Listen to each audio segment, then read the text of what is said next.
الحمد لله وكفى وسلام على عباده الذين اصطفى أما بعد فأعوذ بالله من الشيطان الرجيم بسم الله الرحمن الرحيم يا أيها الذين آمنوا لا تدخلوا بيوتا غير بيوتكم حتى تستأنسوا وتسلموا على أهلها ذلكم خير لكم لعلكم تذكرون فإن لم تجدوا فيها أحدا فلا تدخلوها حتى يؤذن لكم وإن قيل لكم ارجعوا فارجعوا هو أزكى لكم والله بما تعملون عليم صدق الله العظيم.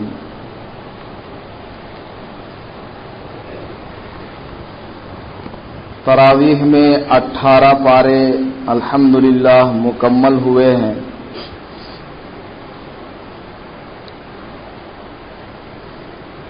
سورہ نور کی تلاوت ہوئی ہے، اسی کی میں نے 1-2 آیات آپ حضرات کے سامنے تلاوت کی ہیں.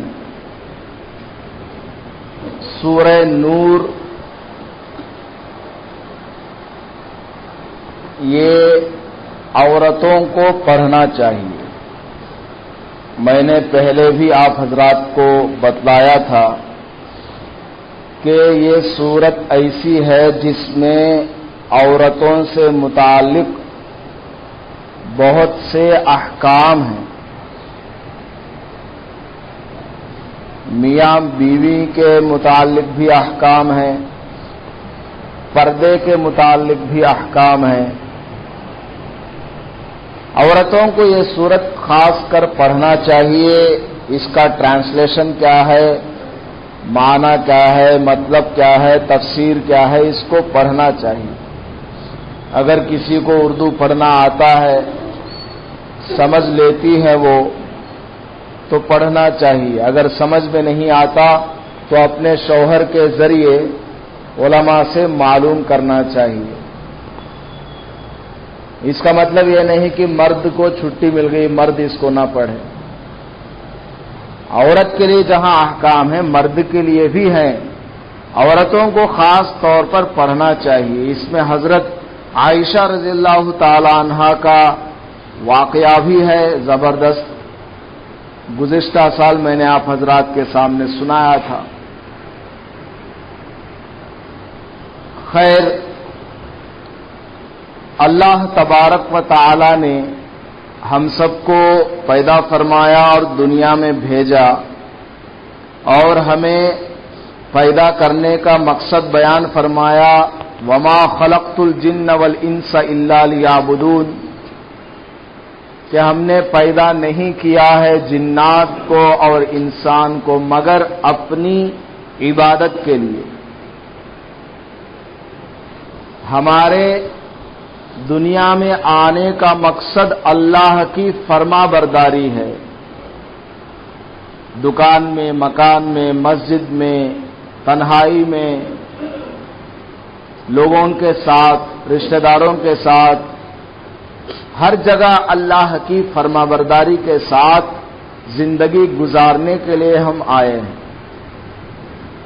اللہ کا بہت بڑا ہمارے اوپر احسان ہے کہ اللہ نے یہ نہیں کیا کہ بندوں سے صرف کہہ دیا کہ تم ہماری عبادت کرو پھر چھوڑ دیا بس.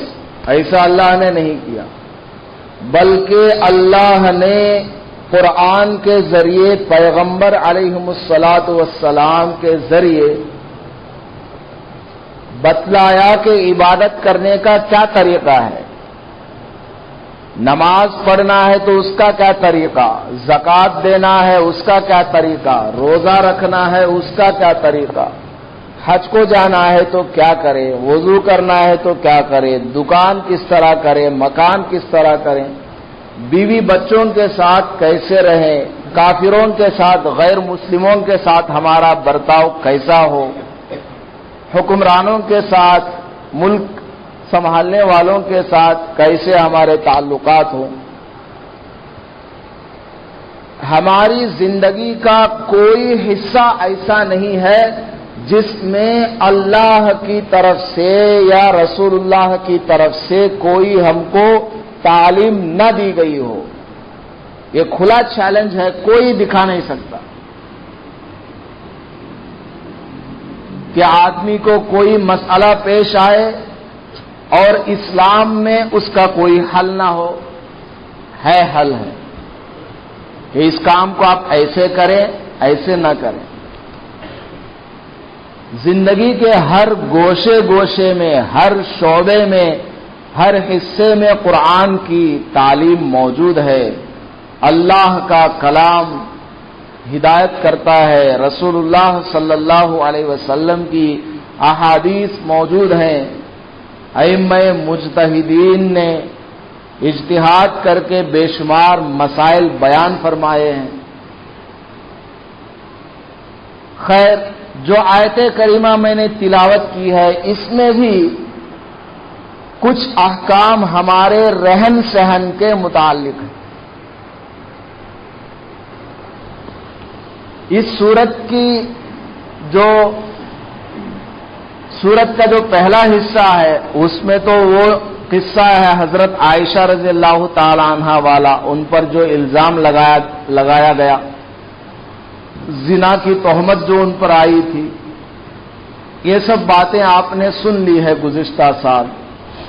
اب ہم آگے بڑھتے ہیں. رہن سہن کے متعلق اللہ پاک نے کچھ احکام بیان فرمائے ہیں.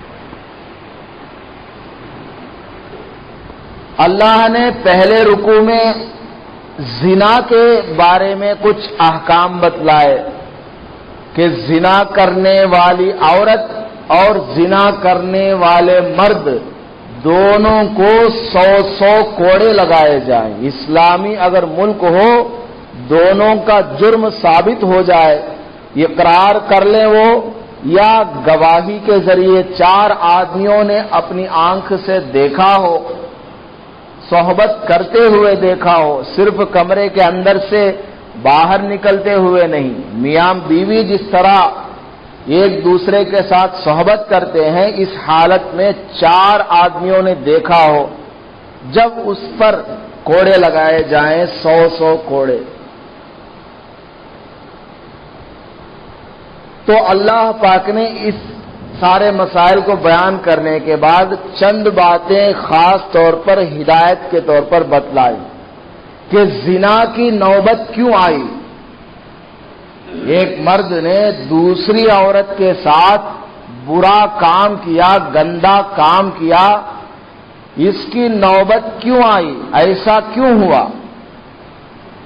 وہ اس لیے ہوا کہ اس مرد کا تعلق اس دوسری عورت کے ساتھ ہو گیا. کیسے ہوا بھائی؟ اس مرد نے اس عورت کو دیکھا یا اس عورت نے اس مرد کو دیکھا. مرد کو عورت پسند آئی یا عورت کو مرد پسند آیا. کیسے دیکھا؟ وہ تو دوسرے کے گھر میں رہتی ہے. کیسے دیکھ لیا؟ پڑوسن کو گھس کے دیکھ لیا گھر میں. اب اللہ نے احکام نازل فرمایا، گھسنے سے ہی منع کر دیا. اللہ پاک نے فرمایا، یا ایھا الذین آمنوا لا تدخلوا بیوتا غیر بیوتکم. اے ایمان والوں، اگر تمہارے اندر کچھ ایمان ہے، تم اللہ پر ایمان رکھتے ہو کہ تمہارے اوپر کوئی حکم چلانے والی ذات ہے اور وہ تمہارے ہر حرکت کو دیکھ رہا ہے، قیامت میں تم کو جواب دینا پڑے گا. اگر تمہارے اندر ایمان ہے تو لا تدخلوا بیوتا غیر بیوتکم، دوسروں کے گھروں میں مت جاؤ. کب تک مت جاؤ؟ حتی تستأنسوا وتسلموا علی اہلہا، یہاں تک کہ تم ان سے اجازت لے لو، سلام کر کے پھر اندر جاؤ. اب آپ کو تھوڑا تفصیل سے لے کے چلتا ہوں. آج اتوار بھی ہے، چھٹی کا دن ہے، زیادہ وقت نہیں لوں گا لیکن تھوڑا تفصیل سے بات بتاؤں گا. انسان جتنے بھی مکانات میں رہتا ہے، جتنے گھروں میں رہتا ہے، وہ 4 طرح کے ہیں۔ ایک وہ گھر جس میں آدمی اکیلا رہتا ہے، کوئی دوسرا وہیں آتا جاتا نہیں، تو ویسے گھر میں کس کی اجازت لے گا؟ وہ جنات کی اجازت لے گا؟ اس آیت میں کوئی ذکر نہیں۔ دوسرا وہ مکان جس میں وہ بھی رہتا ہے، ساتھ میں اس کے گھر والے رہتے ہیں، اور دوسروں کا وہاں آنا جانا بھی رہتا ہے، جیسے ہم لوگ رہتے ہیں اپنے اپنے مکان میں۔ اس جیسے مکانات کا حکم اس آیت کریمہ میں۔ پھر تیسرا وہ مکان ہے، وہ گھر ہے جس میں کوئی بھی نہیں رہتا، خود بھی نہیں رہتا ہے، مکان بند ہے، لیکن اس میں اس کا سامان ہے، اسٹور روم ہے، کوئی گیسٹ ہاؤس ہے، الگ سے بنا کے رکھا ہوا ہے، کوئی اس میں نہیں رہتا، کبھی کبھار یہ چلا جاتا۔ اور چوتھا وہ مکان ہے، وہ جگہ ہے جو عام ہے، سب کا وہاں آنا جانا رہتا ہے، کوئی مدرسہ ہے، مسجد ہے، یا کوئی آفس ہے۔ تو انسان جہاں جہاں رہتا ہے وہ جگہیں 4 طرح کی ہیں۔ جگہ پر ایک اور بات آپ کو بتاؤں، ہم مکان میں رہتے ہیں، آپ ذرا بتائیے دنیا میں سب سے افضل مکان کون سا ہے؟ سب سے بہتر گھر کون سا ہے؟ مسجد یا جامع مسجد یا بیت المقدس یا حضور صلی اللہ علیہ وسلم کی مسجد یا کعبۃ اللہ؟ دیکھیے دنیا کے اندر جہاں جہاں بھی انسان رہتا ہے، جتنی بھی رہنے کی جگہیں ہیں، زمین کے جتنے بھی حصے ہیں، تمام حصوں میں زمین کا وہ حصہ سب سے افضل ہے جس میں میرے اور آپ کے آقا امام الانبیاء محمود کبریا احمد مجتبی محمد مصطفیٰ صلی اللہ علیہ وسلم آرام فرما رہے ہیں۔ آپ کی قبر مبارک، آپ کا روضہ اقدس جس میں آپ آرام فرما رہے ہیں، آپ کے جسم کے ساتھ، باڈی کے ساتھ قبر کا جو جو حصہ لگا ہوا ہے، زمین کا جو جو حصہ آپ کے جسم کے ساتھ لگا ہوا ہے، وہ حصہ پوری زمین میں سب سے فضیلت والا حصہ، کوئی مسجد اس حصے کا مقابلہ نہیں کر سکتی، مسجد نبوی بھی اس حصے کا مقابلہ نہیں کر سکتی، کعبۃ اللہ سے بھی زیادہ وہ جگہ افضل ہے، اللہ کا جو عرش ہے وہ بھی اس جگہ سے، اس سے بھی وہ جگہ افضل ہے جس میں میرے اور آپ کے آقا صلی اللہ علیہ وسلم آرام فرما رہے ہیں۔ آپ کے جسم کے ساتھ زمین کا جو حصہ لگا ہوا ہے وہ تمام مسجدوں سے افضل، کعبۃ اللہ سے افضل، مسجد نبوی سے افضل، اللہ کے عرش سے بھی افضل ہے۔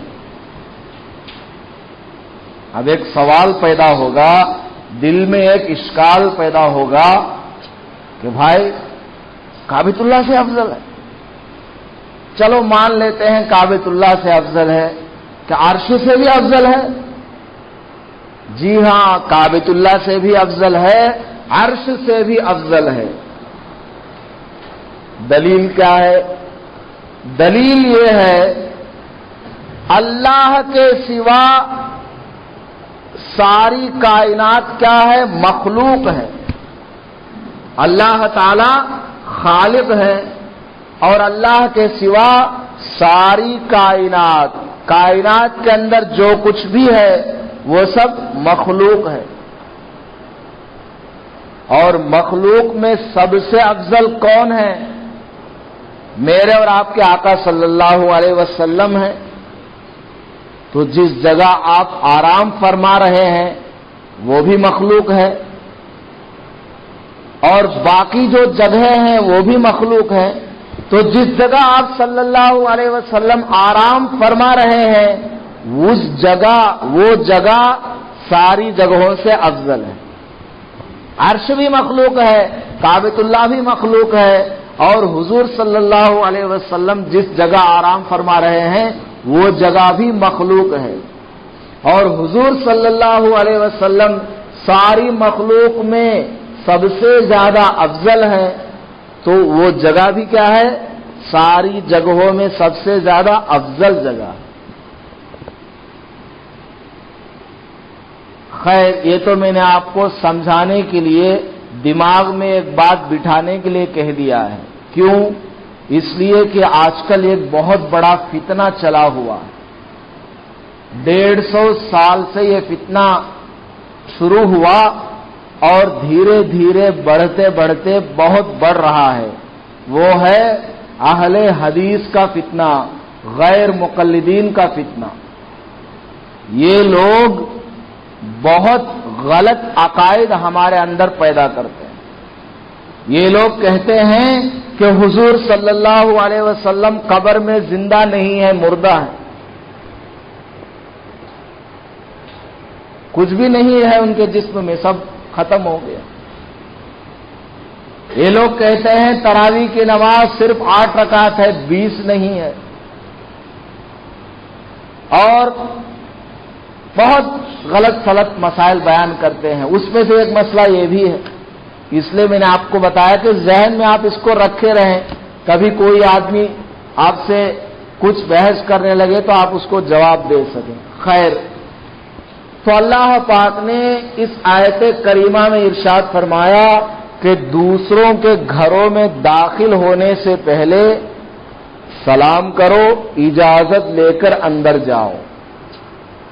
کیوں؟ اس لیے کہ دوسروں کے گھروں میں اگر ہم ویسے ہی داخل ہوں گے تو ہماری نظر ممکن ہے کہ دوسروں کی بہن پہ پڑ جائے، دوسرے کی ماں کے اوپر پڑ جائے، یا دوسرے کی بیوی کے اوپر پڑ جائے، اور وہی نظر وہاں تک لے جاتی ہے، زنا تک لے جاتی ہے. دل کے اندر اس کا چہرہ، نظر ایک کیمرہ ہے، یہ فوٹو کو کیچ کر کے رات میں دل میں دکھاتا ہے. شیطان جو ہے اس فوٹو کو محفوظ کرتا ہے اور خواب میں وہ فوٹو دکھاتا ہے کہ دیکھو فلاں کی بہن تمہاری بیوی سے زیادہ خوبصورت ہے، فلاں کی بیوی تمہاری بیوی سے زیادہ خوبصورت ہے، تمہارا تعلق اس سے بھی قائم ہونا چاہیے. جب تم اپنی بیوی کے لیے ساڑی لے کر آؤ تو اس کے لیے بھی لے کر آؤ تاکہ محبت قائم ہو جائے. شیطان طرح طرح کے خیالات ڈالتا ہے. تو اس نظر سے بچانے کے لیے اللہ پاک نے فرمایا کہ دوسروں کے گھروں میں جانے سے پہلے سلام کر کے جانا ہے اور اجازت لے کر جانا ہے. اپنے گھر میں بھی اگر جا رہے ہو لیکن اس میں دوسری عورتیں بھی آتی جاتی رہتے ہیں پڑوسی کی، یا ایک گھر میں 2 بھائی رہتے ہیں، دونوں کی بیویاں ہیں، تو پردہ ضروری ہے اس میں بھی. اس لیے وہاں جاتے ہوئے سلام کر کے اجازت لے کر جانا چاہیے. باہر سے سلام کریں، پھر کہیں کہ میں ہوں، پھر اندر داخل ہو. ہاں، اگر ایسا کوئی مکان ہے جس میں صرف بیوی رہتی ہے اور شوہر، تو شوہر اندر جاتے ہوئے اجازت لینا کوئی واجب نہیں ہے، لیکن اس طرح سے وہ اندر داخل ہو کہ بیوی کو محسوس ہو جائے کہ میرا شوہر ہی آ رہا ہے. خیر، اندر جانے کا کیا طریقہ ہونا چاہیے؟ رسول اکرم صلی اللہ علیہ وسلم ایک مرتبہ اپنے گھر میں تشریف فرما تھے.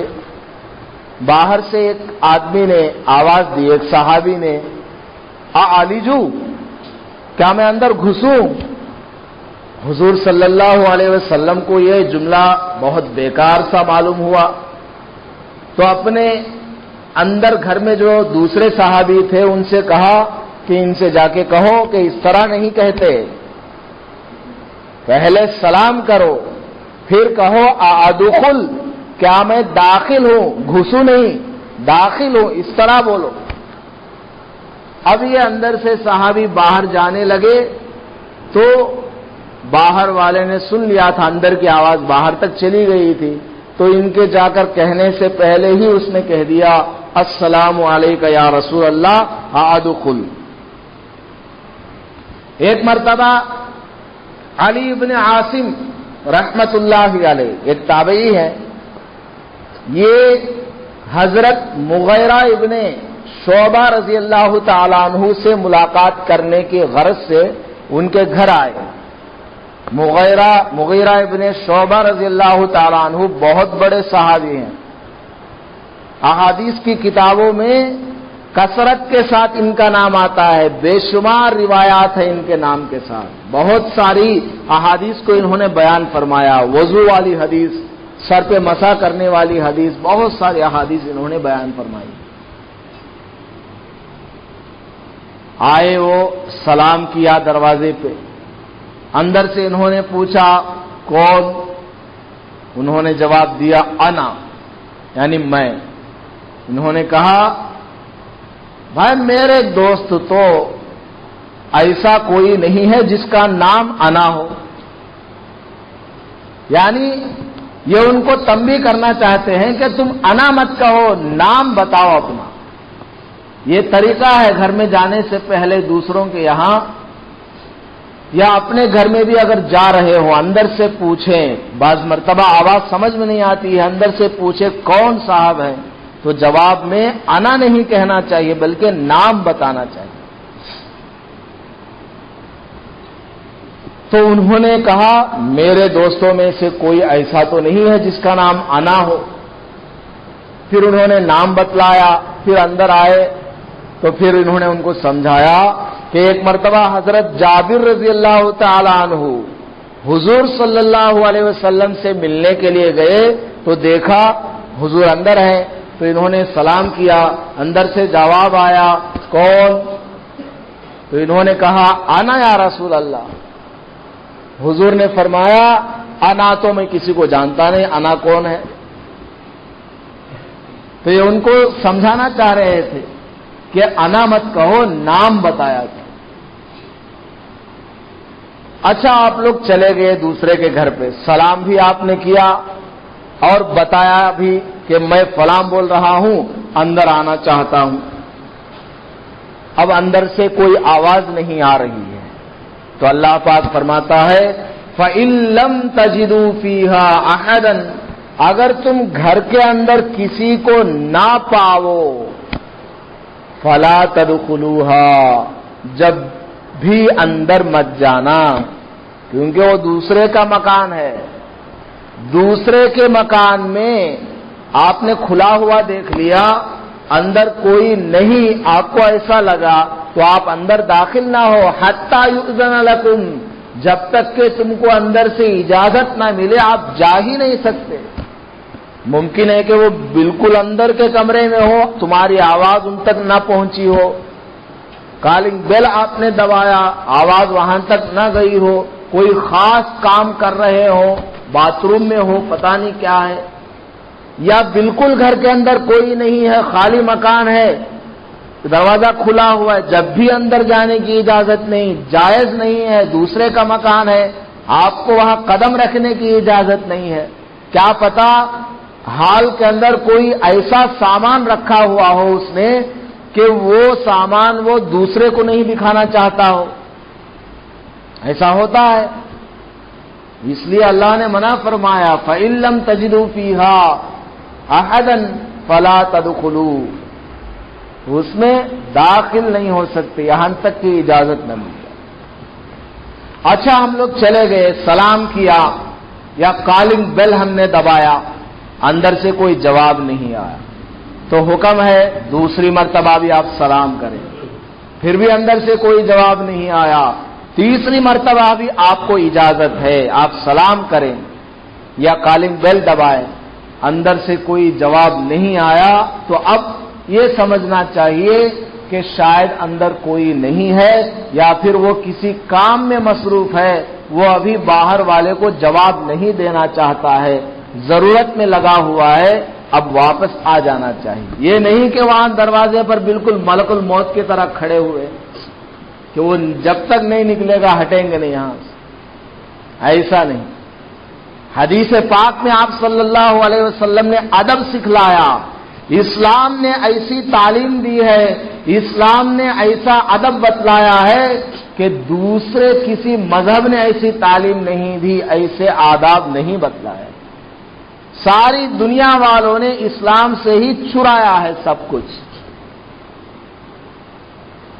سلام کرنے کا طریقہ اسلام نے سکھلایا، اسلام سے ان لوگوں نے چرایا، گڈ مارننگ گڈ ایوننگ بنا لیا، ورنہ کسی دھرم کے اندر یہ نہیں، اسلام ہی اول دھرم ہے، اول مذہب ہے۔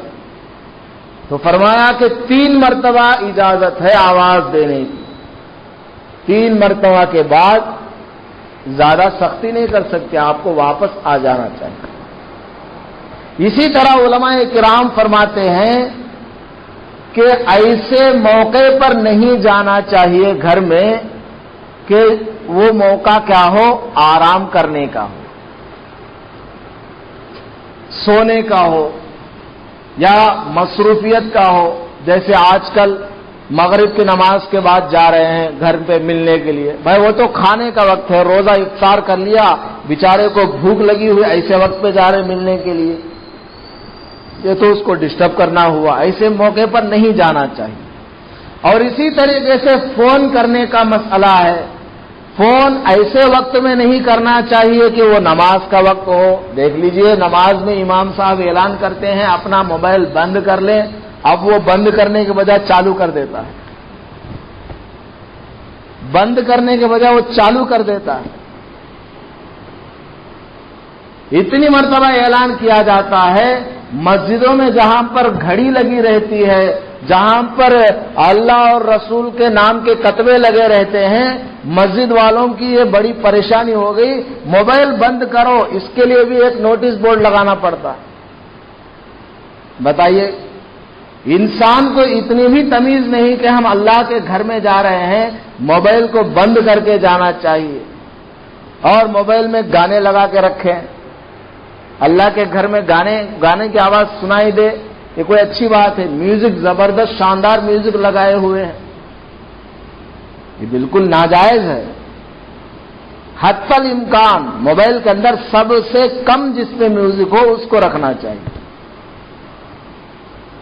خیر، بعض لوگ موبائل میں رنگ ٹون میں قرآن کی آیت رکھتے ہیں، سورہ فاتحہ موبائل بجتا ہے تو اس میں قرآن کی آیت آتی ہے، لوگ سمجھتے ہیں کہ میں ثواب کا کام کر رہا ہوں، ثواب نہیں، گناہ ہو رہا ہے۔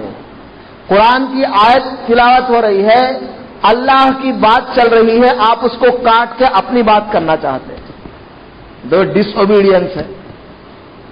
بعض مرتبہ آدمی غصے کی حالت میں ہوتا ہے، اب دیکھا کہ اس کا فون آ رہا ہے، اب فون دیکھتا ہے، یہ میرے بیٹے کا فون آ رہا ہے، ایسا گالی دے کے وہ فون ریسیو کرتا ہے، قرآن کی آیت چل رہی ہے، اذان کی آواز آ رہی ہے، حضور کی نعت چل رہی ہے، ڈس اوبیڈینس ہے۔ یا بعض مرتبہ ایسا بھی ہوتا ہے کہ آپ نے موبائل باتھ روم کے قریب رکھا ہوا ہے، بھول کے ادھر آ گئے آپ، اب فون آ گیا، قرآن کی آیت چل رہی ہے باتھ روم کے پاس، غلط بات ہے۔ ایسے ہی رات کا جو الارم لگاتے ہیں یہ بھی نہیں لگانا چاہیے، جس میں اذان لگا دیتے ہیں لوگ کہ اذان صبح اٹھوں گا تو میں اذان سن کے اٹھوں گا، ثواب سمجھتے ہیں، ثواب نہیں، غلط ہے۔ زیادہ بڑا گناہ بھی نہیں ہے لیکن ڈس اوبیڈینس ہے، بے ادبی ہے کہ اذان سنائی دے رہی ہے آپ کو اور نیند میں آپ یار جب بھی ٹائم ہوگا کاٹ دیتے۔ آپ 1 مہینے میں 1 مرتبہ بھی اس طرح کریں گے، بیدارگی کے ساتھ اس کو کاٹیں گے، ہو گیا ڈس اوبیڈینس، ہو گیا بے ادبی ہو گئی، اس لیے نہیں لگانا چاہیے۔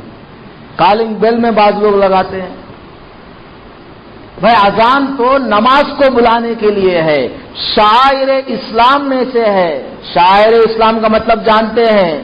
شاعر اسلام کا مطلب ہے دین کی اہم چیز، اسلام کی ایسی اہم چیز کہ اگر اس کو کوئی روکنا چاہے مسلمانوں کے لیے جائز بلکہ واجب ہے کہ وہ جہاد کرے، مقابلہ کرے. اس کو شعائر اسلام کہتے ہیں، علامت جس کو کہا جاتا ہے. تو وہ تو اذان نماز کو بلانے کے لیے ہے، اور آپ نے کیا کیا؟ گھر میں کالنگ بیل میں اس کو لگا دیا. یہ سب یہودیوں کے ایجاد کی ہوئی چیزیں ہیں، یہ سب نہیں کرنا چاہیے. خیر، فون ایسے موقع پر نہیں کرنا چاہیے کہ جس میں آدمی مصروف ہو، سونے کا وقت ہو. یا فون اگر کرے اور آپ کو لمبی بات کرنی ہے تو پہلے اس کو بتا دینا چاہیے کہ ہم آپ سے تھوڑا لمبی بات کرنا چاہتے ہیں، اس سے اجازت لیں پھر آپ بات کریں. بعض لوگ فون کرتے ہیں، آدھا گھنٹہ بات کرتے ہیں. اب وہ بیچارہ پریشان ہے، اس کو منع بھی نہیں کر سکتا. خیر، یہ سب آداب اسلام نے سکھلائے ہیں. اور آگے اللہ پاک نے فرمایا ایسا کوئی مکان ہے لیس علیکم جناح ان تدخلوا بیوتا غیر مسکونۃ فیہا متاع لکم، ایسا کوئی مکان ہے جس میں کوئی نہیں رہتا ہے لیکن آپ کا اس میں سامان ہے، آپ ہی کا وہ مکان ہے، اس میں آپ کا سامان ہے. تو ایسے مکانات میں کسی کی اجازت دینے کی کوئی ضرورت نہیں، آپ کو آرام سے جا سکتے ہیں، آ سکتے ہیں. اللہ پاک نے یہ ساری تعلیم دی اور فرمایا ذالکم خیر لکم، اس طرح کرو گے یہ تمہارے لیے سب سے بہتر ہے. تمہارا دل بھی پاک رہے گا، تمہاری نگاہ دوسروں کی عورتوں کے اوپر نہیں پڑے گی. جب نہیں پڑے گی تو دل بالکل صاف رہے گا. اگر دوسروں کی عورتوں کے اوپر تمہاری نگاہ پڑے گی تو پھر شیطان کچھ نہ کچھ حرکت ضرور کرے گا.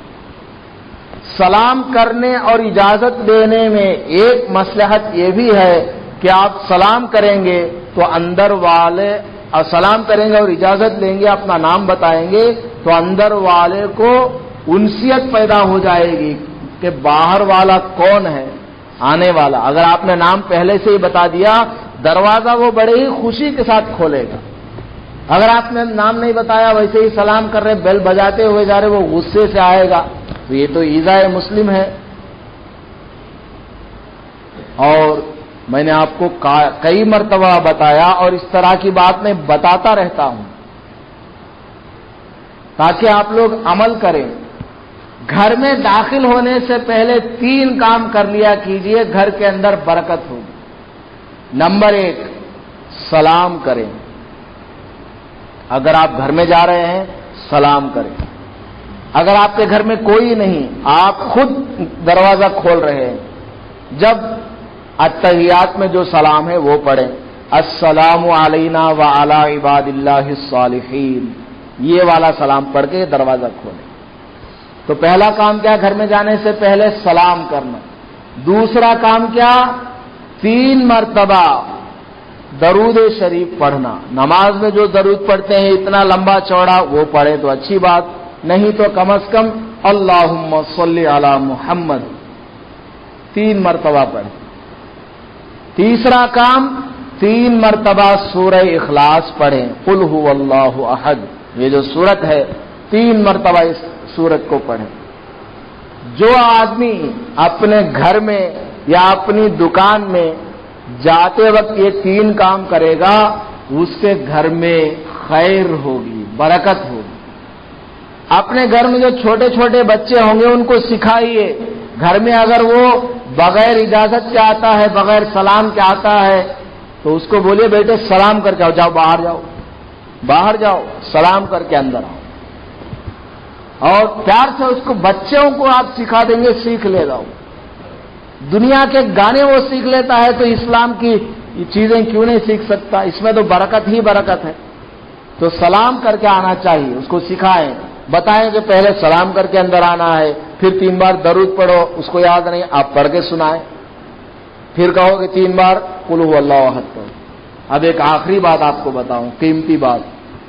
وہ کیا؟ سب کے گھروں میں جانے سے پہلے وہاں اجازت لے کر جانا چاہیے. ہم لوگ اللہ کے گھر میں آتے ہیں، یہ تو سب سے بڑا گھر ہے، یہاں بھی اجازت لے کے آنا چاہیے کہ نہیں آنا چاہیے؟ لیکن ہم لوگ کیا ہے، بالکل دھڑام سے مسجد میں آ جاتے ہیں. مسجد میں اجازت لے کے نہیں آتے.